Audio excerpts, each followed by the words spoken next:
Olá! Estamos agora na aula de pontuação. É nesta aula que também vou trazer dicas para você de tipologia textual e compreensão e interpretação de textos, para que depois continuemos aí o treinamento, né? Isso que é o mais importante. Depois de você ver toda a teoria, o que vem pela frente. Treinamento por meio de questões, que é quando você começa a ver a prática, a aplicabilidade. Eu costumo dizer que essa parte da teoria talvez seja a parte mais dolorosa, porque são muitos conceitos, não é? Então, por mais que eu tente trazer sempre de uma maneira lógica, eu entendo, é muita informação. Mas quando você começa a treinar por meio de questões, tudo começa a fazer sentido.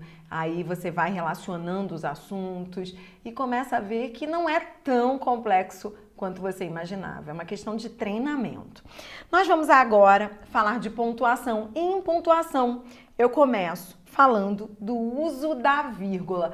Há pessoas que acham que o uso da vírgula tem a ver com respiração, sexto sentido, sei lá, né? Muita gente até sabe usar a vírgula, sabe usar adequadamente. Pessoas que leem muito acabam usando de maneira perfeita as vírgulas. O grande problema é que nas provas, normalmente, pede-se que você explique, né? Então, assim, você não só tem que saber usar as vírgulas, mas você precisa explicar a regra que deu origem àquela vírgula. E é por isso que você vai ter uma aula agora do uso da vírgula para cada regra, exercícios. Que aí você vai entender essas vírgulas que, porventura, você já pode estar aí usando até intuitivamente. Vamos lá. Uso da vírgula. Vírgula indica a pausa de pequena duração. Importante.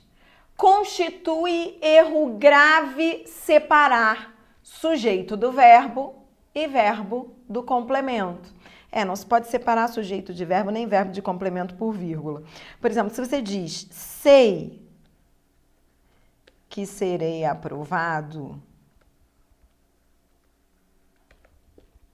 nesta frase, eu quero usar a vírgula porque me deu vontade. Não pode. Por quê? Porque você não pode separar o verbo do objeto direto, né? Isso aqui é objeto direto oracional. Então, você não pode usar a vírgula aí. É regra. Não separa sujeito de verbo nem verbo de objeto por vírgula. Quando se fala complemento, quer dizer objeto. Agora sim, vamos às regras. A vírgula separa o aposto, que você já estudou comigo. Aposto é o termo explicativo. E o vocativo. Vocativo é o chamamento. Vocativo é a invocação. Vamos às frases. Fabiana, vírgula. A secretária do curso, vírgula, ligou e deixou um recado.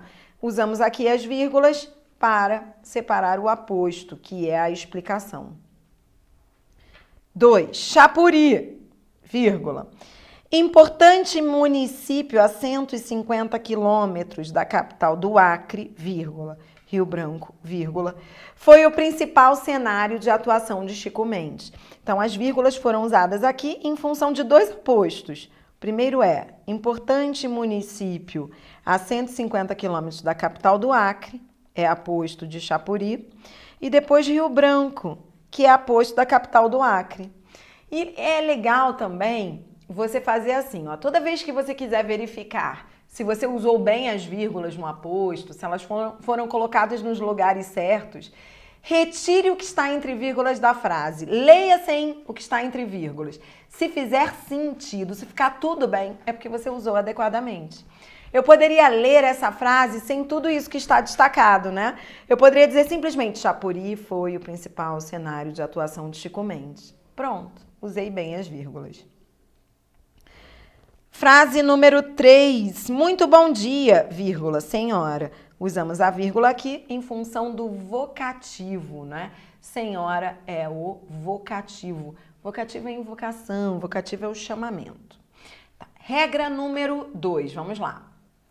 Usa-se a vírgula para as enumerações e para as repetições. Vamos ver? Frase 4. Ele se mostrava simples, atento, correto, sensível e digno. Usamos as vírgulas aí na enumeração. O que é enumeração? Enumeração são termos de mesma função sintática, né? Naturalmente você já usa essas vírgulas aí. O mesmo vai acontecer na frase 5, olha. O Brasil é o centro de origem do abacaxi, do açaí, do amendoim, do cacau, da castanha, do cupuaçu, do maracujá. Mais uma vez, usamos as vírgulas aí em função da enumeração, separando os termos de uma enumeração. Cuidado, porque muita gente estranha essa vírgula aqui antes do último elemento. Ah, eu posso colocar a vírgula antes do último elemento da enumeração? Pode, pode. Você pode colocar a vírgula, você pode colocar o E. A diferença é que quando você usa a vírgula, subentende-se que há outros que não foram citados.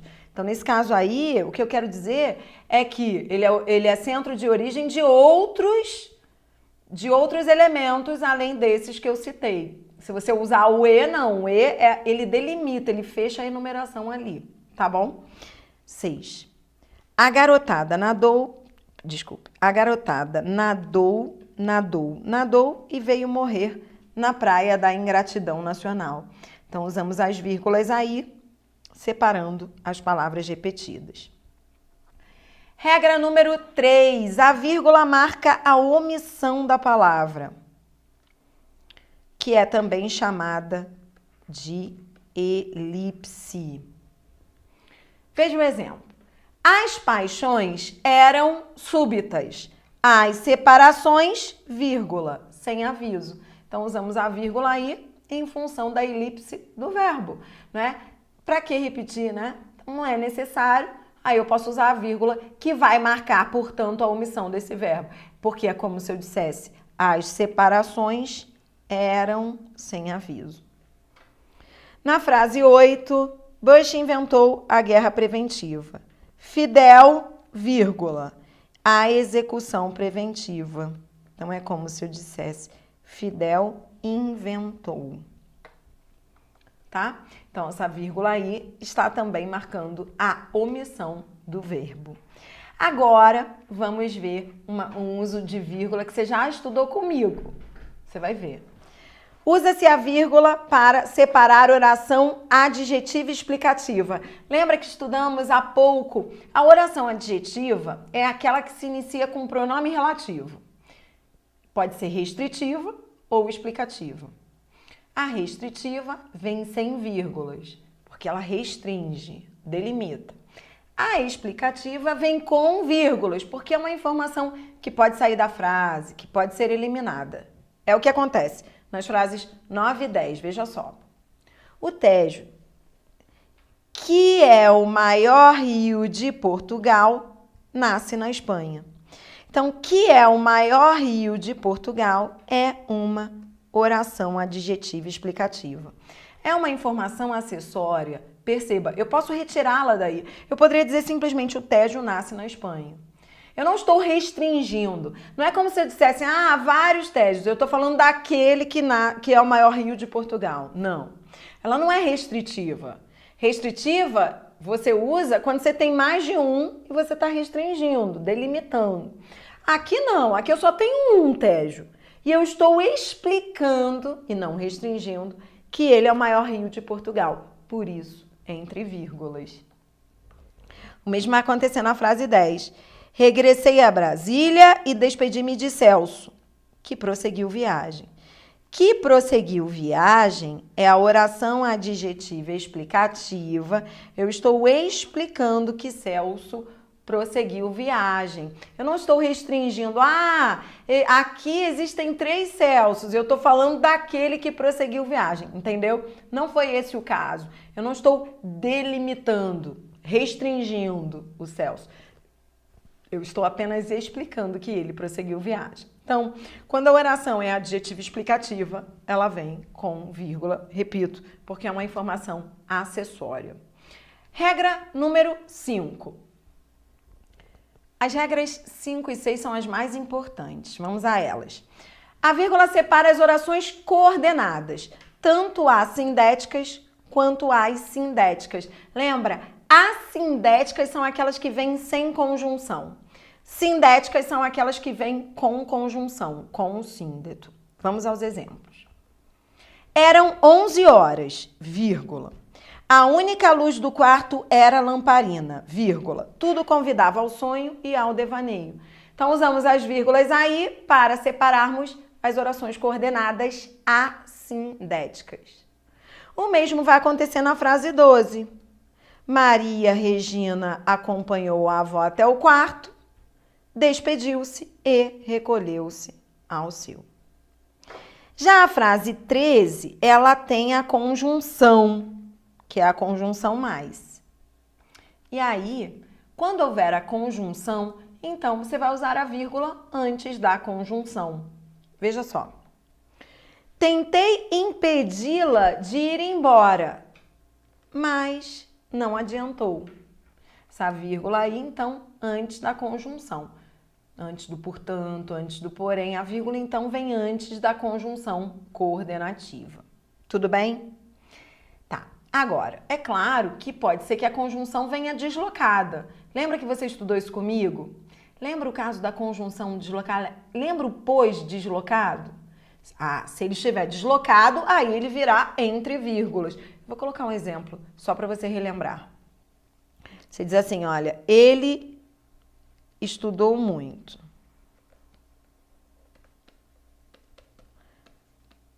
Passou, pois, em primeiro lugar.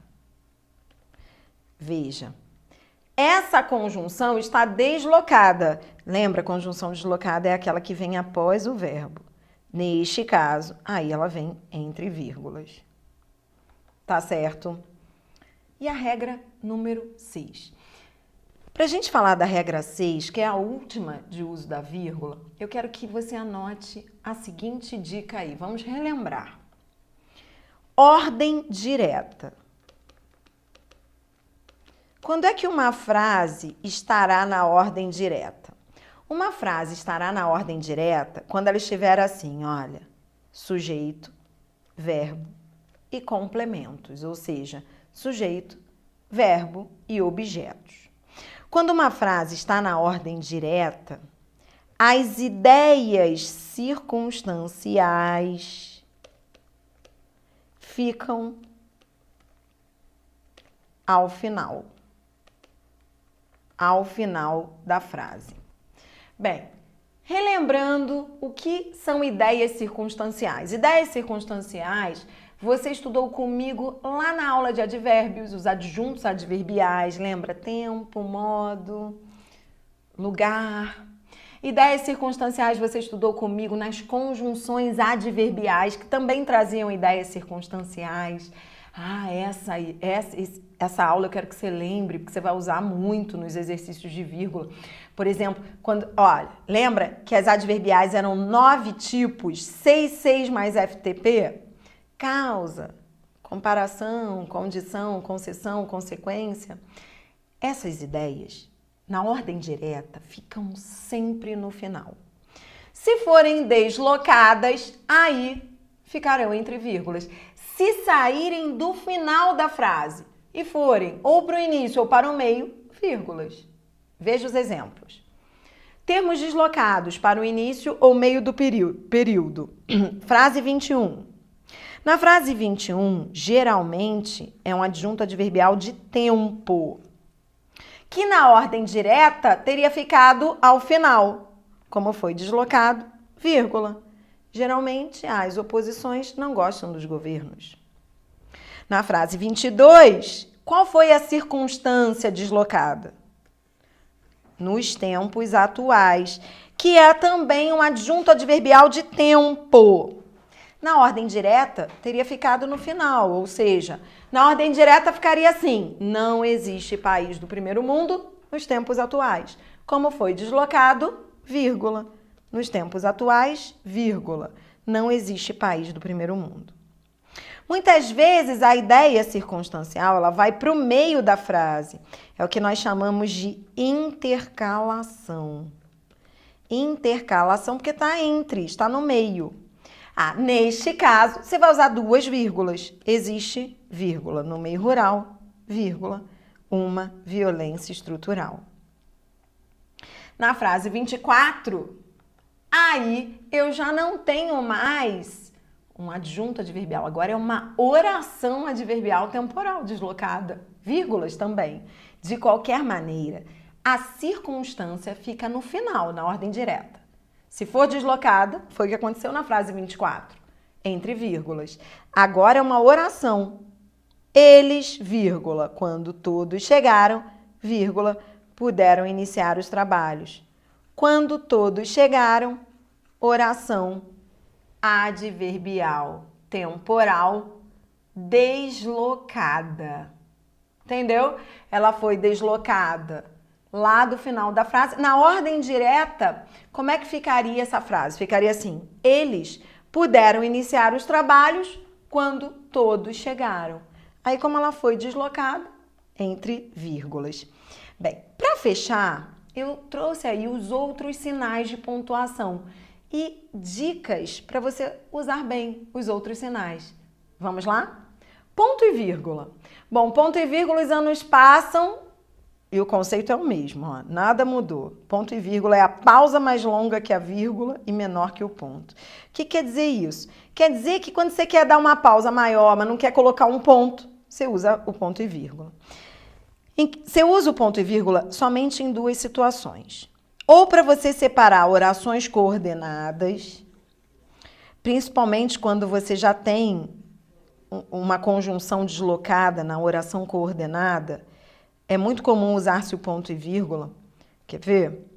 Dedica-se muito à empresa. Não é, contudo, reconhecido. Você está vendo? Esse contudo aqui, ele está entre vírgulas, porque é uma conjunção deslocada. Aí você acabou de ver comigo que quando a conjunção é deslocada, ela vem entre vírgulas. Aí, para que não se use mais uma vírgula separando as orações, nesse caso é muito comum optar-se pelo uso do ponto e vírgula, mas não é que seja obrigatório. Ponto e vírgula não é obrigatório, tá? Poderia ter usado a vírgula, poderia ter usado o ponto. É que visualmente fica bom, né? Fica melhor que vírgula, senão é excessivo, né? Fica muita vírgula aí. Mas você não tem que usar o ponto e vírgula, tá? Uma outra situação de ponto e vírgula, essa é muito comum, né, para quem estuda direito, as leis, separando itens de uma enumeração. Você pode usar a vírgula, você pode usar o ponto e vírgula. 2 pontos. 2 pontos você pode usar para iniciar a fala ou uma citação textual. O deputado afirmou, 2 pontos. Aí você vai introduzir a fala de alguém. Aí você usa os 2 pontos. Ou, que é mais comum em prova, essa regra 2, para iniciar uma explicação, uma enumeração, um esclarecimento. O ímpeto é o mesmo, 2 pontos, a censura. Você está usando os 2 pontos aí para iniciar uma explicação, é o aposto, é muito comum. As aspas.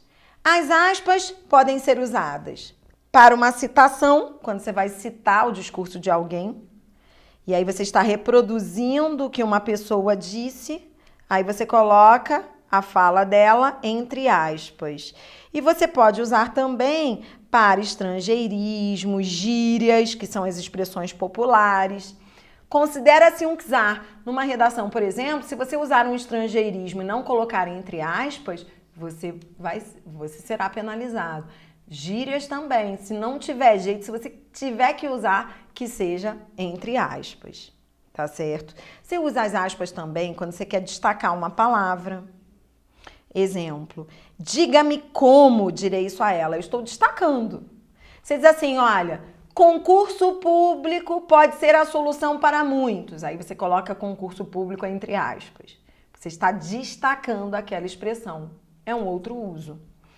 Além disso, você pode usar aspas para mostrar que você está trazendo uma palavra num sentido diferente do usual ou para mostrar que você está sendo irônico. Trouxe um exemplo de cada.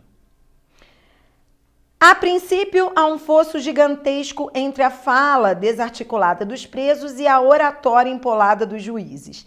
Eles traduzem os primeiros, O verbo traduzir aí ficou entre aspas, por quê?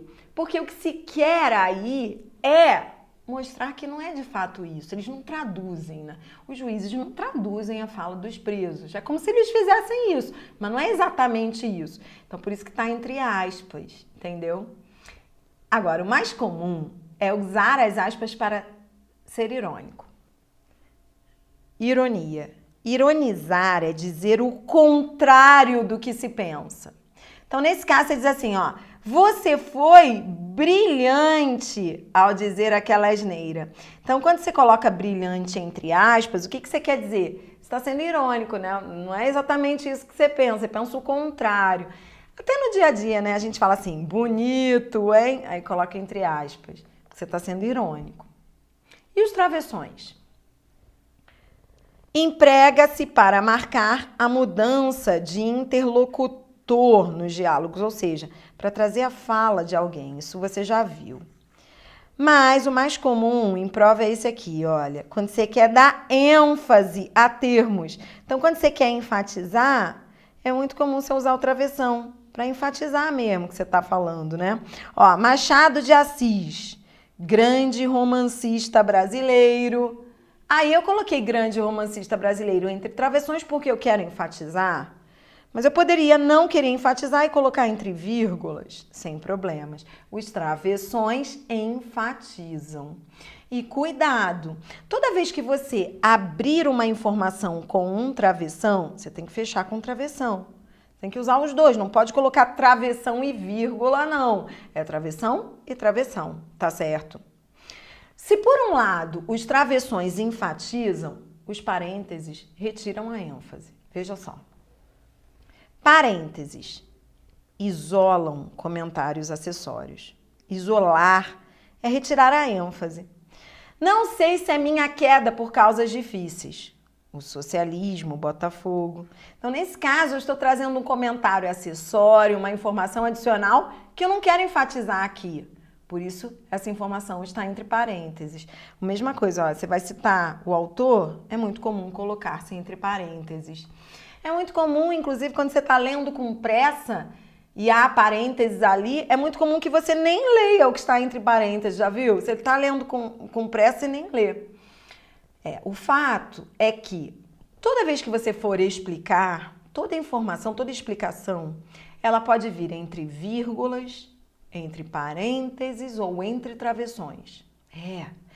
Nas explicações, anote aí, a troca das vírgulas pelos parênteses ou pelos travessões não gera erro gramatical, nem mudança de sentido. Nem mudança de sentido, tá? Não muda sentido, não. O que acontece é que você dá ênfase ou retira a ênfase, mas isso não quer dizer que muda o sentido, tá? Então, isso é uma dica quente para a prova. Anotou? Então, nas explicações, pode-se trocar vírgulas por travessões e parênteses sem gerar erro gramatical ou alteração semântica, tá bom? Aí, eu fecho essa aula com dicas de texto. Tipologia textual. Bem, para você que vai começar a treinar com questões de prova, né? É importante saber, claro, diante das questões de compreensão e interpretação de textos, é essencial que você saiba reconhecer a modalidade textual. Eu trouxe para você um esquema que você vai usar muito para treinar, que é um esquema de tipologia textual. Veja só. Quanto às modalidades textuais e os diferentes tipos de textos, podemos sistematizar as seguintes características. São 3 as modalidades textuais: narração, descrição e dissertação. Narração. No texto narrativo, o objetivo é contar uma história, relatar acontecimentos. A intenção do autor num texto narrativo é relatar. Existe evolução cronológica? Sim, no texto narrativo, quando você conta uma história, existe um antes e depois. O tempo passa. E quais são as características principais da narração? Na narração, existem verbos de ação, existem conectores temporais indicando a passagem do tempo. Quer ver? Eu vou começar aqui contando uma história. Por exemplo, eu vou contar a história, eu vou narrar um acontecimento. Acordei na sexta-feira, tomei banho, tomei café, fui gravar no A Prova Concursos. O que eu estou fazendo aqui? Eu estou narrando. Na narração, você faz isso. Você relata acontecimentos. Acordei, tomei banho, tomei café, fui ao curso. Depois, comecei minha aula. Então, é muito comum na narração também que os verbos venham. Anote essa dica. No pretérito perfeito. Verbos. No pretérito perfeito. Sabe por quê? Porque quando você conta uma história, você conta no passado. Acordei, tomei banho, pretérito perfeito. Você estudou comigo. O que é o pretérito perfeito? É uma ação que começou e acabou. Acordei, tomei banho, tomei café, fui ao curso. Não é assim? Tá. E a descrição? Na descrição, não. A descrição é como se você congelasse uma cena. É como se você tirasse uma fotografia, congela-se uma cena. Veja só, descrição. No texto descritivo, a intenção do autor não é a de contar a história. Você interrompe a história para caracterizar ou qualificar cenas, paisagens, personagens. Aí não há evolução cronológica, o tempo não passa, tudo ocorre ao mesmo tempo. E é muito comum na descrição substantivos e adjetivos. Então, eles aparecem muito na descrição, por quê? Porque o objetivo é o de descrever, é o de caracterizar, né? Então, por exemplo, aqui na minha história, olha, eu vou voltar a contar aquela história. Acordei, tomei banho, tomei café, cheguei ao A Prova. Tô contando a história. Agora, olha o que eu vou fazer. O passarinho cantava na janela, enquanto o telefone vermelho tocava sem parar. O que eu estou fazendo agora? Eu estou qualificando a cena, caracterizando o passarinho, o telefone. Na descrição, tudo ocorre ao mesmo tempo. Ao mesmo tempo em que o passarinho cantava, o telefone tocava, o editor observava a minha aula.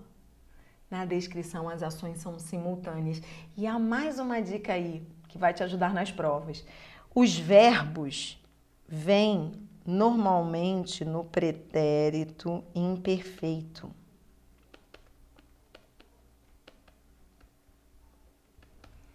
É porque na descrição, quando você descreve, aquilo tem que durar, né, para você descrever. E o pretérito imperfeito, você aprendeu comigo lá em verbos, ele indica uma ação contínua, durativa no passado, né? Então, quando você fala assim, o passarinho tocava na janela...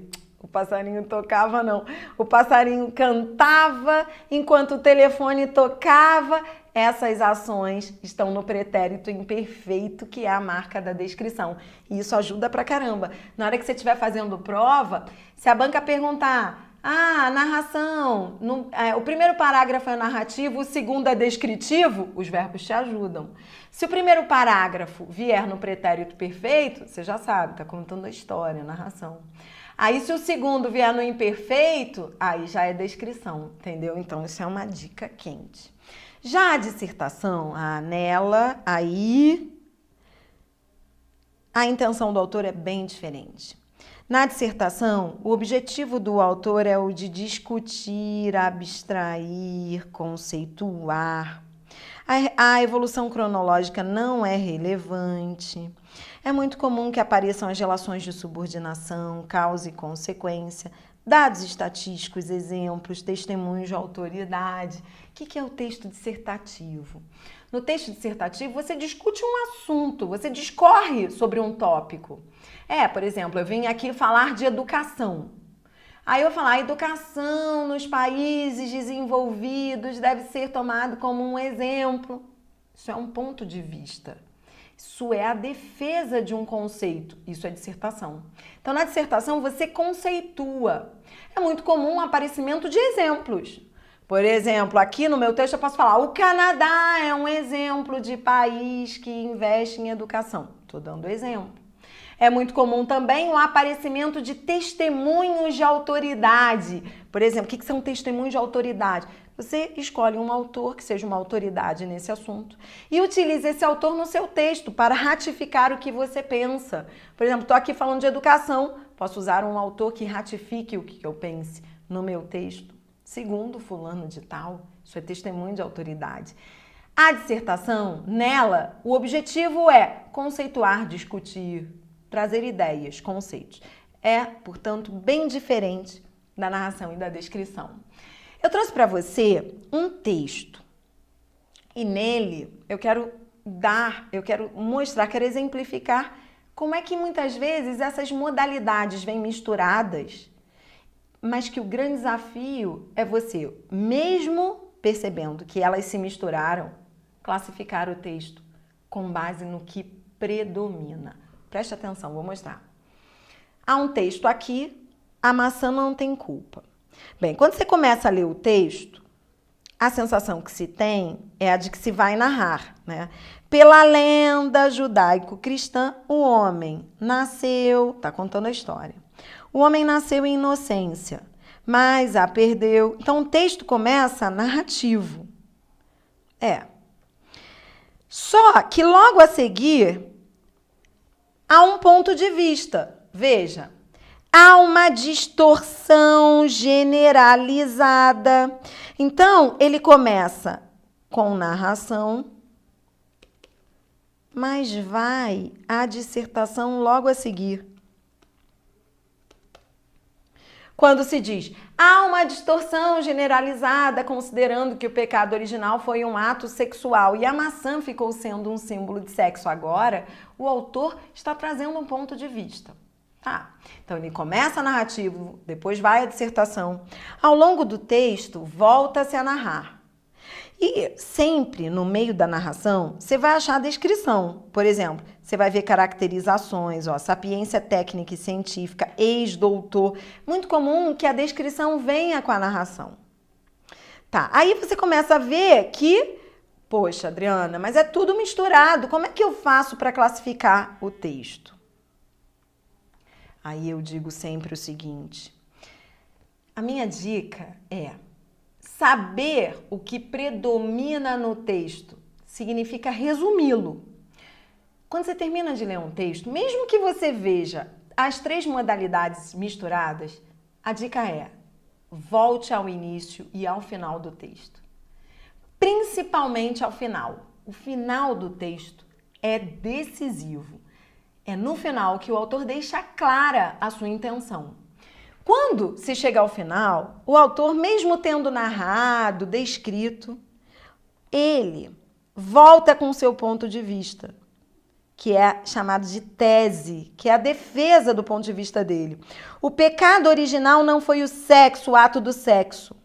A responsabilidade pelo pecado foi a soberba do homem em ter uma sabedoria igual à de seu Criador. Essa é a tese do autor. Ao final, o texto que veio com narração, descrição, dissertação. Quando você termina de ler, fica clara a intenção do autor. Esse texto, portanto, é um texto dissertativo com aspectos narrativos e descritivos. É isso que eu quero que você escreva aí. Esse texto é um texto dissertativo, predominantemente dissertativo, com aspectos narrativos, porque ele contou a história, e descritivos até, porque sempre há descrição na narração. Mas o que conta é o objetivo do autor. Na verdade, ele veio fazer o quê? O autor, ele veio defender seu ponto de vista. Tudo bem? Bom, para fechar, eu trago aqui para você 7 dicas essenciais de interpretação de textos, para depois você treinar comigo nas provas. Vamos lá? Leia o texto do início ao fim para saber do que se trata. Então, quando você for ler um texto, eu estou começando a fazer minha prova. Eu leio o texto sublinhando? Não. Quando você fizer a primeira leitura do texto, leia do início ao fim, não sublinhe nada, tá? Leia sem parar, só para ter uma ideia global desse texto. Na segunda leitura, aí sim, aí você vai sublinhar em cada parágrafo a sua ideia central. Na introdução, a ideia central é chamada de tese. Depois, em cada parágrafo de desenvolvimento, vem um tópico frasal.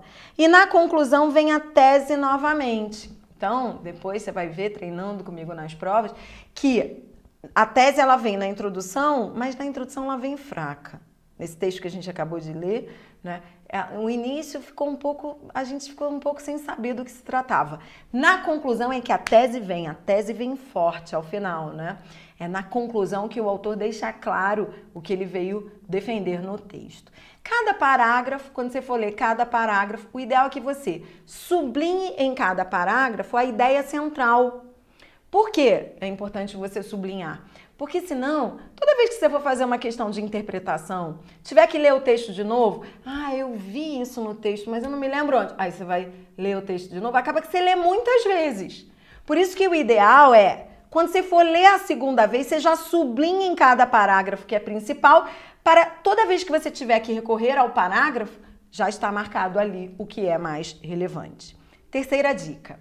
Quando encontrar algum trecho que suscite dúvidas, marque, faça uma interrogação na margem da folha para chamar a sua atenção.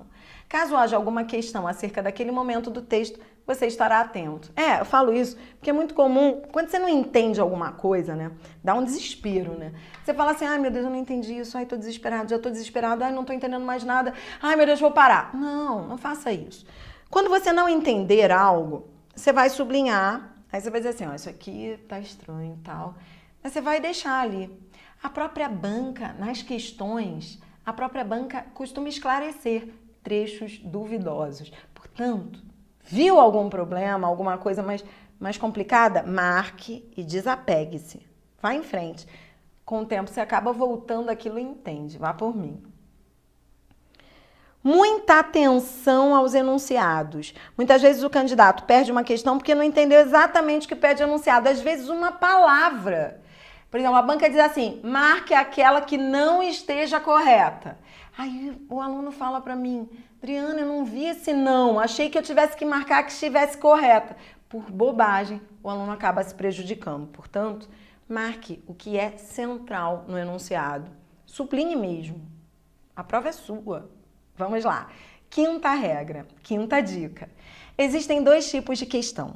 A questão de recorrência, que é a questão de compreensão de textos, e a questão de inferência, que é a questão de interpretação de textos. Na recorrência, você recorre ao texto e encontra a resposta, que não virá exatamente com as mesmas palavras do texto, mas sob a forma de paráfrase. Recorrência. Questões de recorrência, que também são chamadas de compreensão textual, são questões de paráfrases. Como assim? Nesse tipo de questão, a banca fala, de acordo com o texto, segundo o texto, começa sempre assim, olha, de acordo com, segundo, conforme, ou o texto diz, o texto fala, o autor diz. Toda vez que a banca falar isso é questão de recorrência, compreensão textual. O que você tem que fazer? Você viu a pergunta? Você vai procurar, vai ver se aquilo está no texto. Aí você vai comparar o que está no texto e vai buscar aquela alternativa que reescreva o que está no texto. Será a sua reescritura, que nós também chamamos de paráfrase. O que é paráfrase? Paráfrase é o mesmo que reescritura. É você dizer o que está ali no texto, só que com outras palavras. Então, na questão de recorrência, você terá que buscar a reescritura, a paráfrase do que está no texto. Por outro lado, existem as questões de inferência. O que é inferir? Inferir é deduzir. Inferência é dedução. Nesse caso, estamos falando de interpretação de textos. Aqui é diferente. Na questão de inferência, você tem que deduzir com base no que leu, com base em pressupostos textuais. Bem, Primeiro, você tem que entender que compreensão de textos é recorrência. Isso você já entendeu. Então, nessas questões, a banca começa de acordo com o texto, conforme o texto. Aí você vai lá, localiza e compara, busca a assertiva, que seja a paráfrase do que você viu no texto. Já as questões de inferência, não. Como é que elas começam? Começam assim. Infere-se do texto, anote aí. Infere-se do texto, deduz-se do texto, depreende-se do texto, conclui-se a partir do texto. Toda vez que a banca começar assim, aí você vai pensar assim, agora eu tenho que deduzir. A resposta numa questão de inferência não está no texto. Ela deverá ser deduzida a partir do que você leu. Mas deduzida assim do nada? Não. Ela é deduzida com base em pressupostos textuais, que são as chamadas pistas textuais. Por exemplo, eu digo assim, olha, houve uma questão clássica de uma prova que dizia assim, ó, marido de mulher feia, horrível, até questão machista, mas eu sempre gosto de usá-la como exemplo. Marido de mulher feia detesta feriado. Era essa a frase. Marido de mulher feia detesta feriado. Foi a frase que veio na prova. E a banca queria que se marcasse uma possível inferência em relação a essa frase. Então, sabe qual era a resposta? A inferência, a dedução? A resposta era: mulheres feias também se casam. Mulheres feias também se casam. Isso era uma inferência, uma dedução. Sabe por quê? Isso é uma possível dedução porque eu tenho uma pista para isso, um pressuposto. Pressuposto é uma palavra, é uma pista que me permita a dedução. Nesse caso, o que está me permitindo a dedução é a preposição de. Porque quando você diz marido de mulher feia, essa preposição de indica posse. Então quer dizer que mulher feia também possui marido. Isso é inferência, entendeu? Então eu posso deduzir que mulheres feias também se casam? Sim. Mas, Adriana, isso não está escrito. Não, inferência é isso. Inferência é dedução a partir do que você leu. Só tem que tomar cuidado para não extrapolar. Sabe o que é extrapolação? Dica número 7. O erro da recorrência e da inferência são as extrapolações. Extrapolar é ir além do que diz o texto, normalmente com base em experiência e opiniões próprias. É muito comum que as pessoas extrapolem, né? O que é extrapolar? É viajar, é sair do que o texto permite. Por exemplo, nessa prova, era para se marcar a inferência, não era? Aí, havia uma que era uma extrapolação que era assim, olha... Marido de mulher feia tem amante. Era isso, marido de mulher feia tem amante. Aí, não podia ser essa, porque isso é uma extrapolação. O texto não permite dizer isso. Marido de mulher feia detesta feriado, mas não necessariamente ele vai ter amante. Não há nada no texto que permita que você diga isso. Mas eu conheço um que tem. Os homens não prestam, enfim... Esses são pensamentos com base em preconceitos, opiniões próprias, experiências pessoais, são extrapolações. Portanto, a minha dica é, quando você estiver diante das questões de texto, cuidado, não vá além do que o texto permita. Cuidado para não interferir, para não opinar. Cuidado para não extrapolar. Tudo bem? É isso. A partir daí, é treinar por meio de questões. Um beijo para você e até mais.